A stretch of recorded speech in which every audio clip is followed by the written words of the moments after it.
안녕하세요. 40대 후반 싱글맘입니다. 12살 아들과 함께 살고 있어요. 요즘에는 결혼이 필수가 아닌 선택이라고 하지요. 한때 저도 비혼주의에 가까웠어요. 결혼을 혐오한 적은 없지만 직장 생활을 하면서 일 우선을 생각하게 되었죠.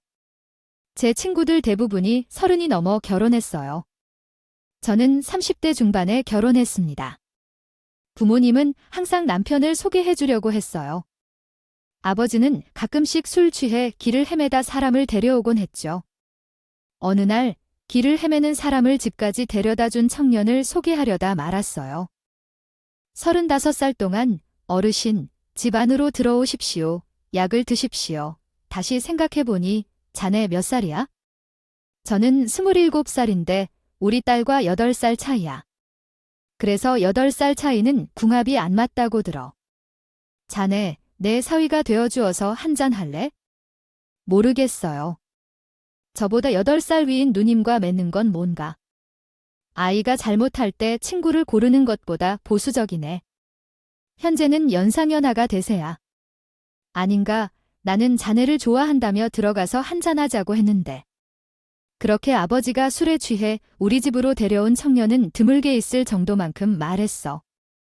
그때 우리 집까지 따라온 청년들의 당황한 얼굴, 떨리는 동공이 아직도 눈에 선합니다. 우리 집까지 데려다 주셔서 정말 감사합니다. 어서 가세요. 안녕히 계세요. 아빠가 다시 들어오면 큰일 낼까봐 걱정되어 불이 나게 나갔던 청년 발소리가 들린 것 같았습니다. 그 다음 날 아빠는 전혀 기억이 없었고 나는 그럴 리가 없다며 단정하게 말했습니다. 엄마는 등짝을 때리며 모든 것이 너 때문이야 라고 말했습니다. 아무리 좋은데 아빠가 그 모습이 많이 바뀔까봐 술에 취하면 아무나 가져가며 소위를 부릅니다. 속히 시집에 보낸다. 어이가 없다. 아버지에게 강요당한 아빠에게도 굴하지 않았습니다. 결혼은 인생의 중대사이므로 신중히 고려할 필요가 있습니다. 자신과 상대에 대한 책임을 져야 하는 문제이기 때문에 부모나 다른 사람의 시선에 결혼을 강요당해서는 안 됩니다. 그러나 결혼을 염두에 두고 결심을 한 것은 사실입니다.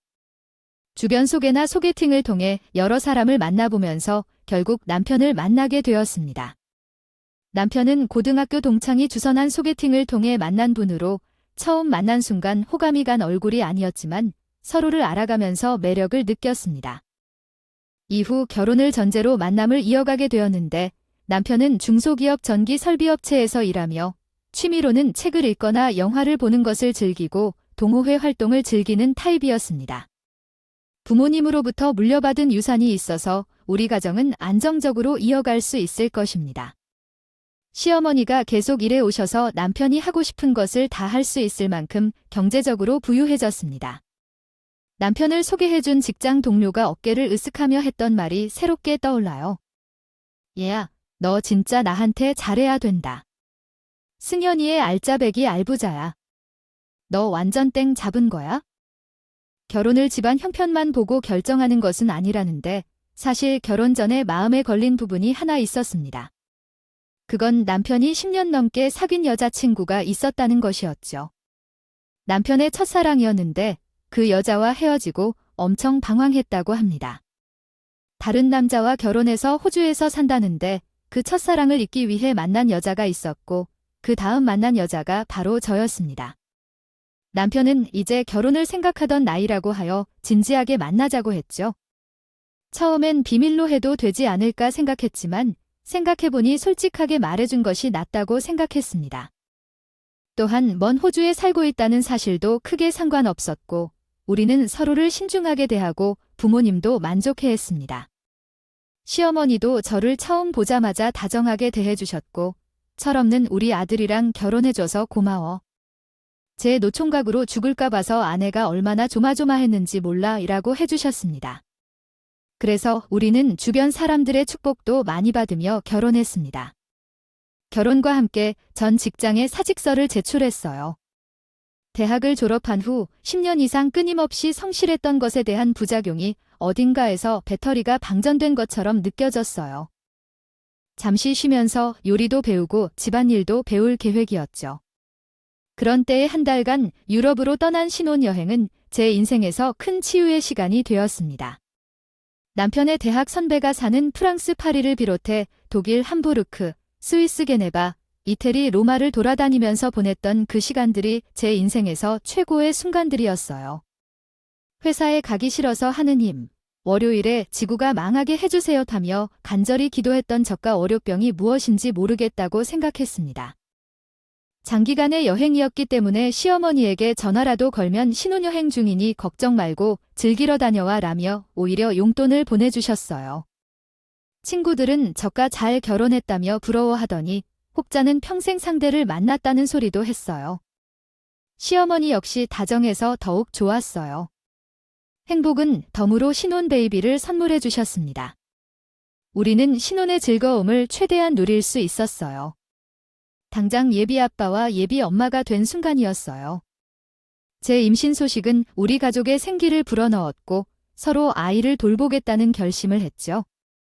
커튼이 올라가고 기다리라고 이벤트가 시작됐어요. 예정일보다 늦게 태어난 아들의 몸무게는 3.2kg이었고 그는 누구를 닮은 것처럼 순하고 얌전한 아기였어요. 시어머니께서는 출산을 위해 수고한 보람이 있다며 꽃다발과 100만 원의 용돈을 주셨어요.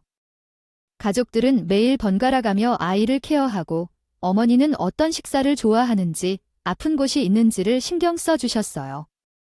그 마음이 용돈보다 더 감사했어요. 아이를 키우며 우리는 매일 행복했어요. 그러나 아이돌 잔치를 하고 나니 불행이 시작됐어요. 시어머니의 전화가 달랐고 도둑이 들었다는 소식을 듣게 됐어요. 그녀는 CCTV 카메라를 설치해달라고 부탁했고 경찰에 신고도 했지만 나는 무서워서 전화를 걸 수 없었어요. 아니, 나쁜 놈이 무섭게 노렸더라는데요. 냉장고에 넣은 홍삼과 김장김치를 훔쳐갔다고 해요.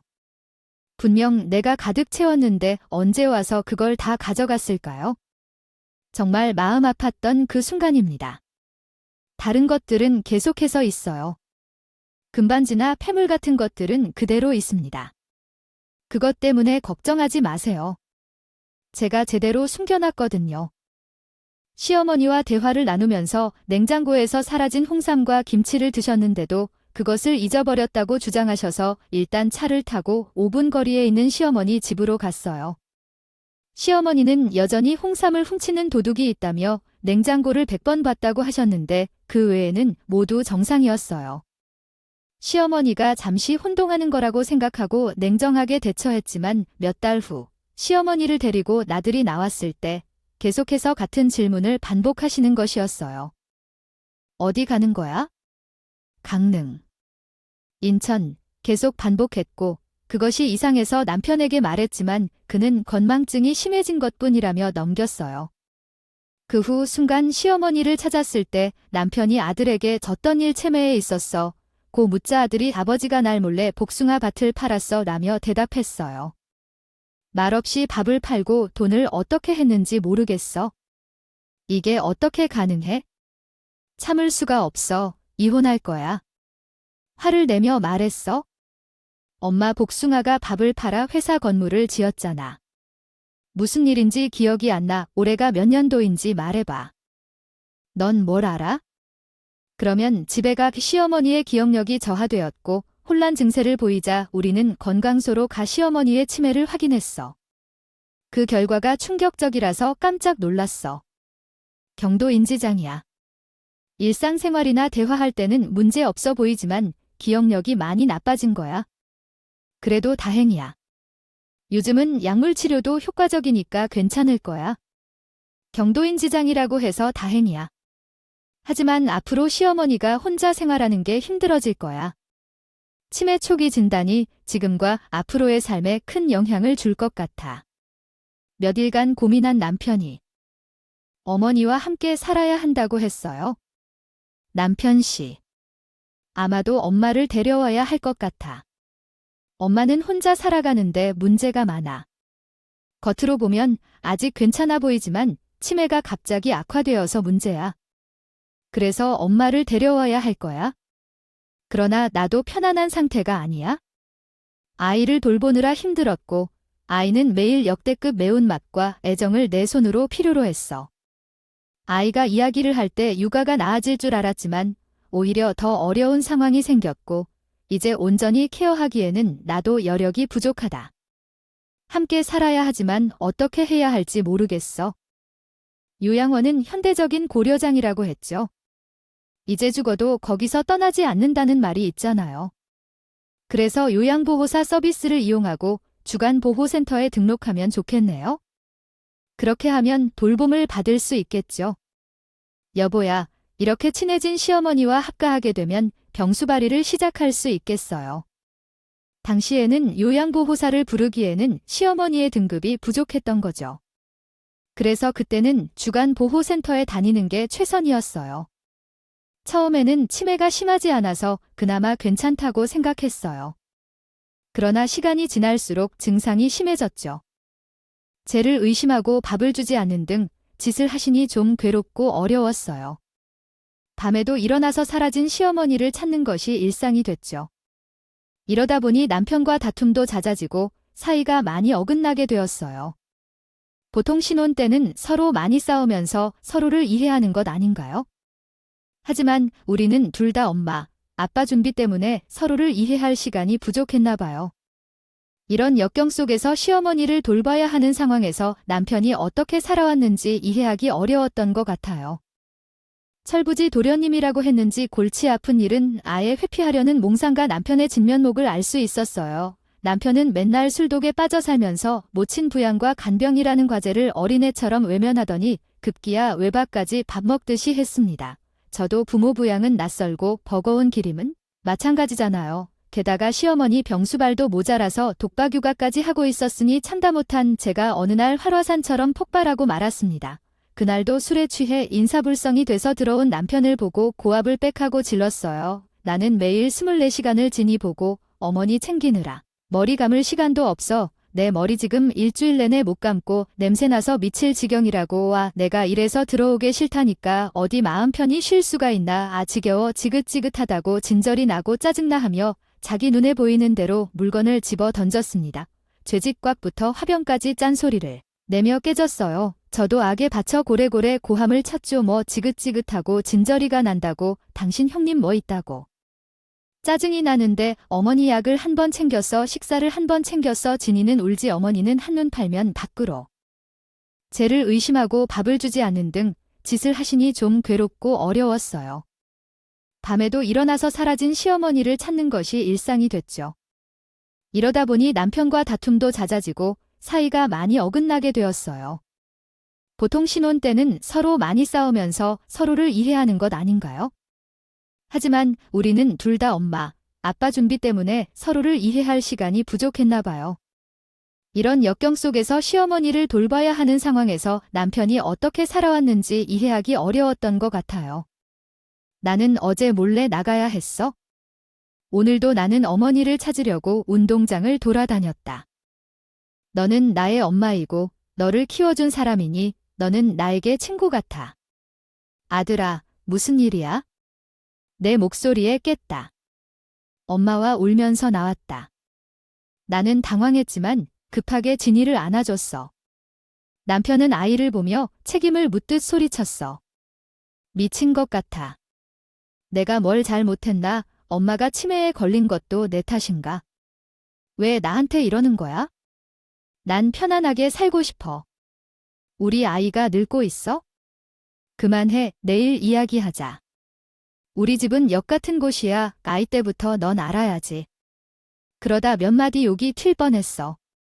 알았어, 잠을 자야겠다. 그러고 아이를 안고 방으로 들어가려 했는데 남편이 의미심장한 말을 남기고 사라졌어. 내가 하고 싶은 대로 해. 진생은 혼자야. 난 내 대로 살 거니까. 다음 날 아침 거실로 나와보니 집안이 엉망이 되어 있었고 남편은 사흘째 연락이 끊겨 있었다. 경찰에 실종 신고를 했지만 남편은 행방불명이었다. 소개팅을 주선해준 친구도 도움을 줄 수 없었다. 걱정하며 다른 동창들에게 수상조사를 해보기로 했어요. 정신이 오락가락하던 시어머니도 제 정신을 찾아서 남편을 찾았습니다. 현이는 어디 갔는지 모르겠어요. 전 거짓말로 둘러싸고 그가 해외 출장을 갔다고 말했어요. 장기 출장이라서 모레쯤 돌아올 것 같아요. 모든 일들이 이상하네. 현이가 출장에 나가고 나니까 그가 이렇게 성실한 애가 아니라는 걸 알게 됐어요. 결혼하고 아이를 낳고 그가 달라졌어요. 세아 때문에 모든 게 괜찮다고 말하고 따뜻하게 나의 손을 잡아주셨어요. 남편의 핸드폰을 받아보지 않았는데 매일 수십 통의 메시지를 남겼고 그의 SNS로도 메시지를 보냈어요. 그래도 남편으로부터 어떠한 대답도 없었어요. 그리고 한 달이 지나서 남편을 찾지 않으려는 마음에 경찰서에서 연락이 왔어요. 허문 경찰서입니다. 김승현 씨 부인 계세요? 네, 그러니까. 승현 씨가 제 남편이에요. 남편을 찾았나요? 내가 찾긴 찾았는데 그가 어디 있나요? 지금 당장 가볼게요. 그가 홍은동 화재 현장에서 완전히 불에 탄 시신으로 발견됐어요. 타다 운전자인 김승현 씨의 신분증과 유언으로 보이는 쪽지가 발견되었습니다. 네, 그런 일이 있을 리가 없어요. 그런 사실은 없어요? 아, 일단 경찰서로 오셔서 유품을 가져가시죠. 전화를 받고 주저앉아 말하고 있습니다. 신분증도 남편의 것이 틀림없었고 유언으로 보이는 쪽지의 서체도 남편의 것이었습니다. 쪽지 안에는 시커멓게 그을린 소주병이 들어있었다고 합니다. 쪽지에는 적혀있는 내용이 이러했습니다. 삼과 나, 이해와 득실도 없다. 서로에게 준 상처와 아픔과 멸시를 일일이 헤아려 봐도 승부와 득점은 없다. 이 문학을 사랑하는 몽상가 같은 남편이었기 때문에 유언에는 남편이 좋아했던 러시아 작가의 시가 인용되었다고 생각됩니다. 경찰은 제가 남편의 서체가 일치한다고 인정하였기 때문에 남편의 사망을 자살로 결론 지었습니다. 그렇게 나는 남편을 잃고 혼자 남게 되었습니다. 슬픔보다는 화가 났어요. 그 남편이 정말 무책임하고 멘탈이 약한 남자인가요? 같이 힘을 모아 이 어려움을 극복해 나갈 생각을 하는 대신 스스로 삶을 끝내려 한 건 정말 싫었습니다.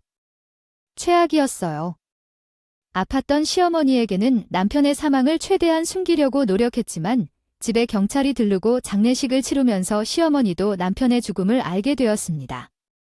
시어머니는 머리를 감싸들며 울려하셨어요. 제가 먼저 가야 하는데. 시어머니는 남편을 잃은 후 점점 정신을 잃어가며 슬픔과 절망에 빠졌습니다. 그녀는 과거로 돌아가는 듯한 상황에 빠져서 남편과의 기억을 되살리며 자신을 잃어가고 있었습니다. 그동안 계속 울며 시어머니를 챙겨야 할 책임을 맡게 되었고 시어머니는 결국 치매에 걸려 돌보이는 일이 어려워졌습니다. 하지만 친정 부모님과 시어머니의 치매 간병은 매우 어려운 일이라고 하며 친구 오기의 경험을 통해 시어머니를 모시는 것이 얼마나 힘든 결정인지를 알게 되었습니다.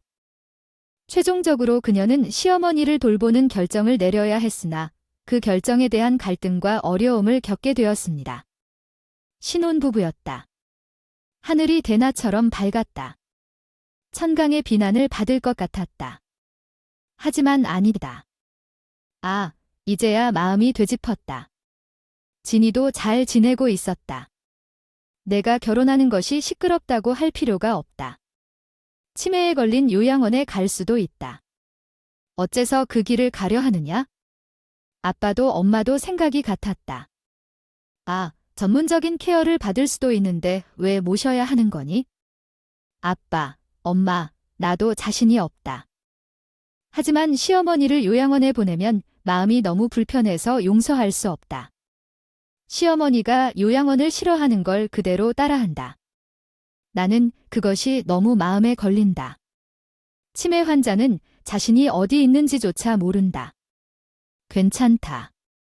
우린 그렇게 할 수 없다. 그리고 진이가 할머니를 얼마나 잘 따르고 있는지 안다.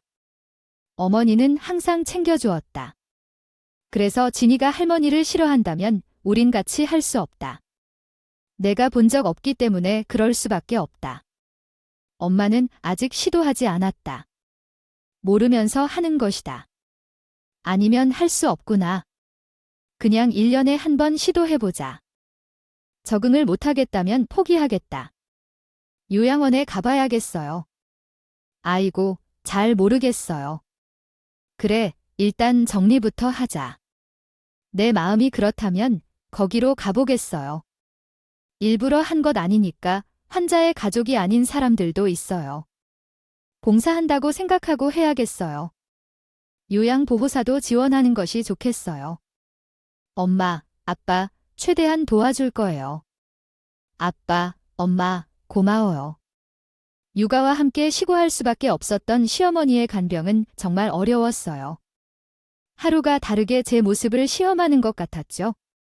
1년이 지나면 전신 피로를 느낄 것 같았어요. 참고 참아야 한다는 마음과 시어머니와 아이 사이에서 둘 사이에 뛰어들고 싶은 마음이 상생했어요. 시어머니가 아이처럼 3살 아이처럼 약을 안 먹겠다고 하거나 고집 피우면 시어머니를 안고 예상치 못했던 친정 부모님이 달려와 저를 도와주셨죠. 요양보호사가 매주 5번 방문했습니다. 여러 도와주는 사람들 덕분에 돌봄 환경이 안정되자 시어머니의 상태도 좋아졌어요. 다행히 시어머니의 치매는 약한 치매였습니다. 장난치거나 고집 부리는 일이 없고 가족들에게 욕하거나 때린다고 한 분들도 계시다던데 우리 시어머니는 세수하는 것을 너무 좋아하셔서 세수를 하고 또 세수를 하고 머리를 꾸밀 때도 자주 하셨습니다. 당신을 돌보는 제 친정어머니와 아버지를 자신의 어머니와 아버지로 불러내기도 하고 제 아들 진이를 남편으로 착각하기도 했어요. 다행히 남편과 닮은 진이와 함께 있던 걸 정말 좋아해서 때로는 함께 우리와 웃기도 했습니다. 현아, 숙제 끝냈어. 응, 끝냈지. 최근에 우리 현이가 숙제를 놓쳐서 깜빡하는 것 같아. 그게 뭐야? 현이가 선생님에게 야단 맞는 거 싫어하는데 엄마 할머니가 무슨 소리를 하시는 걸까요? 시어머니는 남편이 초등학생 시절에 한 조각으로 남은 것 같아 보였어요. 남편이 수학을 못해서 항상 야단을 드리던 말이 기억났습니다. 그래서 제가 시어머니를 위로하려고 아무 말이나 꺼냈습니다. 괜찮아요. 오늘은 선생님이 쉬는 날이니까 현이는 숙제 안 해도 돼. 정말이야? 다행이네요. 그렇게 시어머니가 밝게 웃으시자 모두가 안심했습니다. 남편은 이런 어머니의 웃음 속에서 잘하신 거겠지요. 그때 진이도 상황을 눈치채고 곧바로 시어머니의 아들이 되어 주었습니다. 엄마, 난 그림 그릴 건데 함께 할래? 응, 좋아. 우리 엄마랑 현이랑 같이 그림 그릴까요? 그 순간 나의 아들 진이는 어머니의 아들 현이입니다.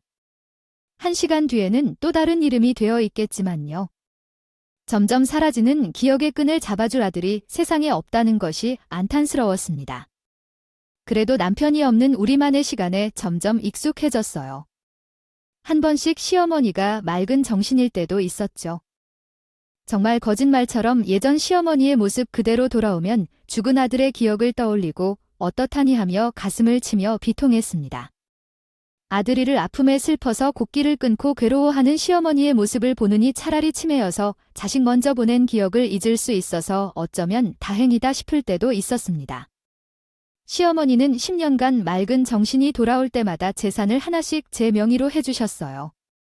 변호사를 불러서 50억에 상당하는 건물과 부동산을 증여해 주시면서 당신의 하나뿐인 손자 진이를 부탁하셨죠. 넌 내 재산 받고 당당하게 살아라. 그 자리에 오래오래 있으세요. 이 계단에 손주 위한 거야? 현이 하나밖에 없는 핏줄. 현이도 없는데. 끝까지 내 곁에 있어줘서 진심으로 감사드립니다. 그런 말씀을 해주셔서요. 저희 며느리가 착한 걸로 아시네요. 정말로 많이 배워야 할 것 같네요. 시어머니는 따뜻하게 제 손을 잡아주시면서 눈물을 흘리셨어요. 아들을 가슴에 품은 시어머니의 눈물에 저도 느낄 수 있었습니다. 이런 시어머니의 사랑과 배려 덕분에 전 경제적인 어려움 없이 시어머니 병수말과 아이육아를 전달할 수 있었습니다. 그렇게 시어머니는 저희에게 많은 재산과 추억을 남겨주셨습니다. 1년 전 시어머니는 세상을 떠나셨어요. 더 이상 간병하지 않아도 되어서 조금 더 평화로워질 줄 알았는데 그러지 않았습니다. 10년 동안의 사랑과 정성이 모두 시어머니를 보내는 슬픔으로 변해버렸네요. 그때는 힘들더라도 그냥 시어머니가 옆에 있었으면 하는 생각이 들었습니다. 시어머니의 장례식 마지막 날 까만 상복을 입고 울면서 빈소를 지키고 계신데요. 남편을 소개시켜준 친구 민정이가 조문을 드렸습니다. 이 친구는 제 직장 동료이자 남편의 고등학교 동창이었는데 정말 다정한 분이시네요. 남편이 돌아가셨을 때 고인의 수기하는 때마다 한 번씩 집을 방문해서 시어머니께 인사하고 우리 아들에게 함께 거래했습니다. 용돈도 찔러주곤 했습니다. 고맙게도 한결같이 절 응원해 주었어요. 고생했다 10년. 그거 아무나 못해. 정말 대단하다. 그런가 나도 믿기지 않아. 하루하루가 전쟁이었는데 지나고 보니까 10년이 금방이야. 뭐 이래 인생. 이러다 60대고 70 되는 거겠지? 아 뭐야, 인생 다 산 사람처럼 한잔해. 수고했어. 남편도 없는데 며느리 노래 제대로 했어. 칭찬해. 슬픈데 그래도 안심이 된다. 어머니가 드디어 사랑하는 아들 상봉하는 거잖아. 남편이 우리 어머니 마중 나오면 좋겠어? 어머니 무섭지 않게 아들이 기다리고 있으면 엄청 좋아하시겠지? 그럴 리가, 설마, 걔도 아닌데. 아니 원래 저승길에 키우던 개들이 마중을 온다고 하잖아. 그런 말이야. 얘야, 그러고 보니 승현이 떠난 지도 벌써 10년이지. 세월 빠르다. 그 자식, 유언을 뭐라고 했다고 시를 썼다면서. 뭐야 진짜, 가호만 살아서는 웃겨. 정말. 그런데 그 순간 갑자기 소름이 돋아서 제 웃음이 싹 사라졌습니다. 왜, 표정이 왜 그래? 무슨 일이야? 너, 우리 남편 유언 이야기를 어떻게? 내가 설명한 러시아시가 정말 이상했어? 아니, 나의 남편이 혼자 떠났는데 아무도 모른 채 그냥 사라졌어. 남편이 혼자 떠났다고 하면 어머니한테 어떻게 말하지? 그래서 나는 그냥 교통사고라고 했지만 어떻게 그 비밀을 알고 있는 거야? 그런데 그 순간 민정이는 소주를 한 잔 들이켰다. 전조적이었던 그 눈빛은 사라지고 이글이글 거리는 눈동자로 나를 쏘아보고 있었다. 어쩌면 10년의 동거 생활은 지겹고 싶은가? 어차피 부활하는 시간이 다가왔으니까 문제 없어. 넌 이해하기 쉬운 말로 말해. 일어서러 해. 내일 너희 집 앞에 선물이 있을 거야. 그럼 또 보자. 친구는 수수께끼 같은 말을 하고 일어섰다. 나는 친구의 팔을 붙잡고 물었다. 정확히 말해. 넌 내 남편을 죽인 거야. 아, 진짜 상상력이 풍부하네. 혹은 빈약하다던가? 차라리 그게 진실이었으면 얼마나 좋을까? 아니야. 여기 사람들이 많은데 망신당하기 싫으면 조용히 손 놓으라고 조용히 협박했다. 나는 조심스럽게 손을 놓았다. 친구를 보냈어요. 머릿속이 엉망인 채로 시어머니를 화장한 후 납골당에 모셔놓고 혼자 집으로 돌아왔습니다. 친구가 이야기한 대로 민정이와의 사귀기 끝을 위해 아이를 친정에 보내두고 돌아오고 있었죠. 건물 입구로 들어가려는데 주차장에서 뭔가 이상한 기색이 있었어요. 누군가 차 문을 열고 나와서 걸어오더니 나를 향해 걸어왔어요. 말씨가 듬직한 것 같은 남편이 어제 집을 나간 사람처럼 돌아온 채 내 앞에 서 있었습니다. 너무 놀랐고 순식간에 기절 직전까지 떨어질 뻔했어요. 묘지에 가면 귀신이 따라온다던데 남편의 귀신이 날 따라왔나 봐요. 정말 무서웠습니다. 뭐야, 당신 귀신이야? 귀신을 보자 놀란 내 모습과는 달리 남편은 아무렇지도 않았죠. 웃으며 손을 흔들며 인사를 했습니다. 헬로, 잘 지냈어? 아, 10년이 그냥 그랬던 게 아니야. 당신 정말 늙었네? 그동안 많이 힘들었나 봐. 뭐야, 당신 죽었다고 생각했는데. 죽었냐고? 그래, 난 살아있다. 바보야. 죽었다고 생각했던 남편이 살아 돌아와서 당황스러웠습니다. 기쁨도 잠시였죠? 이게 무슨 상황인지 이해할 수가 없었습니다. 민정이는 왜 안 오고 남편은 혹시 두 사람이 무슨 음모를 꾸미는 건가 생각했습니다. 머릿속은 제멋대로 돌아가고 심장은 터질 듯이 뛰었습니다. 심장을 잡고 겨우 말을 이어갔어요. 당신, 뭐야? 이게 어떻게 된 일이야? 살아있으면 왜 지금까지 어디 있었는데? 뭐래? 어머니가 당신을 얼마나 보고 싶어 했는데? 아, 엄마가 죽고 나도 슬퍼. 엄마 이야기는 꺼내지 말자. 그럼 그동안 어디서 어떻게 살았는지 말해봐. 제가 어떻게 된 일이냐고 물었어. 남편이 마치 연극을 하는 것처럼 신나게 모든 사실을 털어놓습니다. 그러니까 말이야. 이게 어떻게 된 거냐면 때는 바야흐로. 엄마가 치매로 준 돈을 받고 난 이것이 내 인생의 전환기, 격변기임을 깨달았어. 당신도 잘 알다시피 내가 보헤미안의 피가 흐르는 남자잖아. 사회의 관습에 얽매이지 않고 자유를 향해 거리낌 없이 질주하는 방랑자의 삼리계 내 이상형인데 엄마가 치매라니까 엄마의 치매가 내 발목을 잡아놔서 무지 괴롭더라고. 그런데 당신은 허건을 잔소리만 해대. 아이는 놀아달라고 보채지. 피곤에 쩔어, 잔소리에 쩔어. 이러니 내가 술에 쩔어 살 수밖에. 그때 내가 내린 답은 당신한테 엄마를 떠넘기고 이혼하는 건데. 그럼 나는 자유롭고 엄마는 보호받고 당신은 애가 있으니까 괜찮잖아. 하지만 나는 그렇게 하자고 할 때 당신이 승낙해 줄 것 같지 않았어요. 맞아요. 상식적으로 불가능한 일이었죠. 또한 다시 태어날 수도 없고 막막한 상황에서 나를 구해줄 사람이 있었습니다. 그 사람은 바로 민정이었어요. 아마 민정이가 당신과 속고 이런 것은 아니겠죠? 그동안 민정이와 함께한 것이고 다행히 당신은 제법 혼자서 명탐정 활동을 할 수 있겠네요. 제가 모성애가 조금 약한 편이라 맨날 술에 취해 있으니까 민정이가 나에게 말했던 대로 우리도 한번 인생을 리셋해 볼까요? 언제부터인지 민정이가 화장을 진하게 하거나 남편과 속고 있다는 듯 서로 손을 들어 하이파이브를 치더라고요. 그래요. 인생을 초기화하고 다시 시작해보는 것이 좋겠네요. 남편은 자신의 이야기에 흥분한 듯이 주절주절 이야기를 이어나갔어요. 그래서 내가 인생 무대를 떠나는 연극을 직접 준비한 거죠. 극본, 연출, 연기 모두 김승현이었고 민정이의 남편은 더 흥이 돋았어요. 어느 장소에서 죽을지 고민하다가 폐건물에서 백골이 발견된 소식을 듣고 그곳으로 향했어요. 도시 재개발로 텅텅 비어있는 건물들 사이에서 결국 내가 희생양이 없지 않게 수치 어렵고 속도는 우주적인 관계를 혼동시키기 위해 옮겨 실행해보세요. 제 남편이 지인이 있고 건물이 불타고 계좌번호는 없지만 소나무의 숨은 열쇠는 남자친구가 제게 줬어. 윽상록의 계급인데 재나권장은 전 부족했다. 그 이후에 조심 또한. 만다빔의 일거리를 쓰고 바람이 불면서 폴겔몰이 비본넷니스트에 잘 답사는 일반의 실투스입니다. 유언장은 나에게 쓰라고 했다. 나는 신분증을 모르지만 죽음이라고 하면 어쩌지? 항성물은 그저 소맹물에 작은 누워 그것도 조심스럽게 두었고 나는 거리에서 죽던가.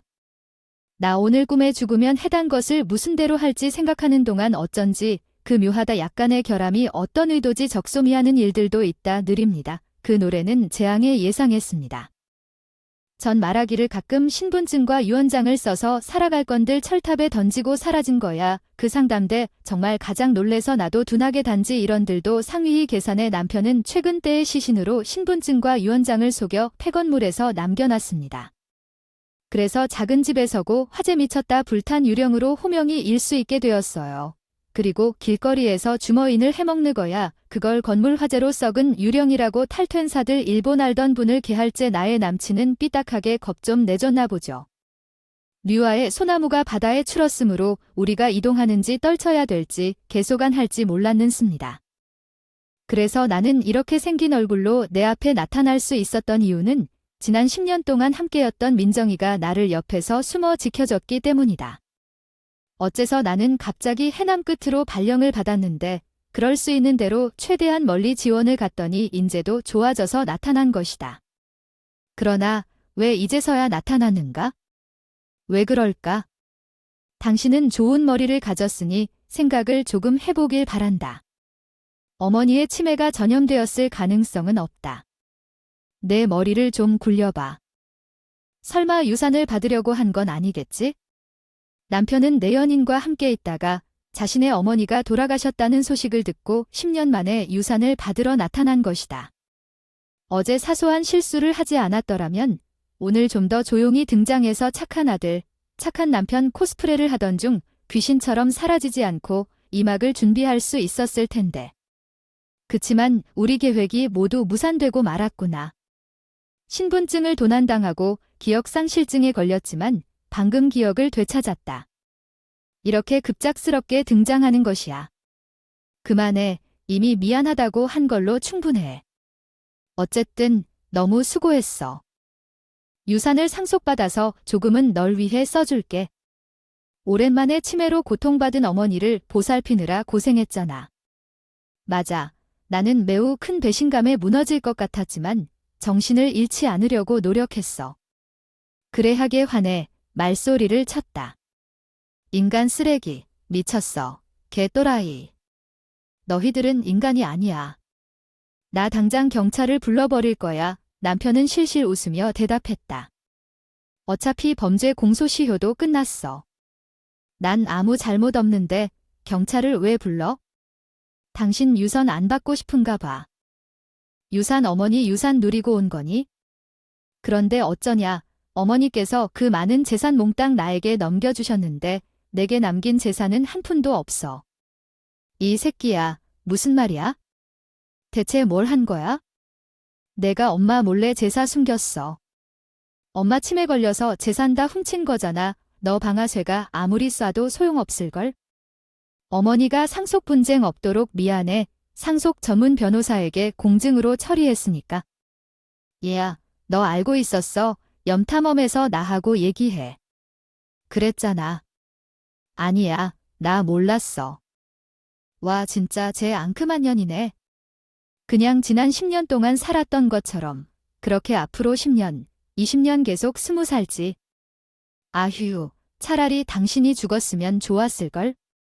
왜 나타나서 이런 개 같은 꼴을 보여주는 거야? 진심으로 싫어요. 아버지 같은 사이코패스를 아버지로 둔 진이도 너무 가엾고 내 같은 쓰레기들은 그냥 가슴에 묻고 죽어야 해. 어디서 타고난 자유가 뭐길래 우리 가족을 속이고 학대하니? 결혼 왜 했어? 혼자 사는 게 더 좋지 않았어? 우리 엄마가 치매 걸릴 줄은 몰랐어. 내가 다시 태어나면 치매에 걸리고 너 같은 아들한테 버림받아야 돼. 제정신이 아니야. 진정해. 다시 생각 좀 해봐. 유산은 내게 넘겼어. 그럼 내가 사라지면 돼. 남편은 사이코패스 같은 표정으로 웃는데 소름이 돋았어. 어떡하지? 여기 그냥 나가면 될 줄 알았어? 민정이가 선물이 기다린다고 했을 때부터 내도 만만할 준비를 했어. 집에 도착하자마자 내 이야기를 다 녹음했고 경찰에 신고도 했어. 이제 너희의 죄를 치르게 돼. 남편은 여유를 부렸지? 내가 죄를 지었나? 아, 건물에 불을 냈지. 10년 전 방화 공소시효는 이미 끝났어. 그래서 경찰이 다가왔고 나를 붙잡았어. 경찰을 본 남편이 다시 소리쳤어. 나 죄가 없다니까. 공소시효가 끝났다고. 그러나 왜 그러세요? 무슨 소리를 하는 거죠? 방한 사주는 공소시가 없어요. 난 불평했어. 그것도 빈 건물에서. 아, 모르고 계셨구나. 그날 거기에 노숙자가 술에 취해 자고 있었어요. 당신이 도망치려고 지른 불에 사람이 죽었다고요. 그래서 당신은 무기징역에 해당하는 현주 건조물 방어치 사죄로 지금 검거 중이에요. 뭐야, 두 분을 체포해 뭐해요? 전 방어 사건과 관련이 없어요. 전 단지 불쌍한 친구를 걷어준 것밖에 없는데요. 아니, 이게 죄입니다. 자세한 내용은 경찰서에서 말씀하시죠. 나는 관련이 없어. 너 좀 말해줘. 뭐야, 그때 너가 나에게 라이터를 건네줬잖아. 두 분 여기서 싸우지 마시고 가서 천천히 다 말하세요. 그래, 갑시다. 그 한때 남편이었던 남자가 경찰에 잡혀갔습니다. 죽은 줄 알았던 남편이 살아 돌아와 이래저래 처리해야 했죠. 사망 신고를 취소하고 남편은 옥살이를 하게 됐어요. 무기징역인 줄 알았는데 징역 35년형을 받았어요. 남편의 내연녀는 사기 방조죄로 징역 5년형을 선고받았습니다. 현재 그 남자는 감옥에서 괴롭힘을 받고 있다는 소식입니다. 왜냐면 남편의 범죄 사실을 수감자들이 알기 때문에 죽었다 살아나는 연기에 이해가 필요합니다.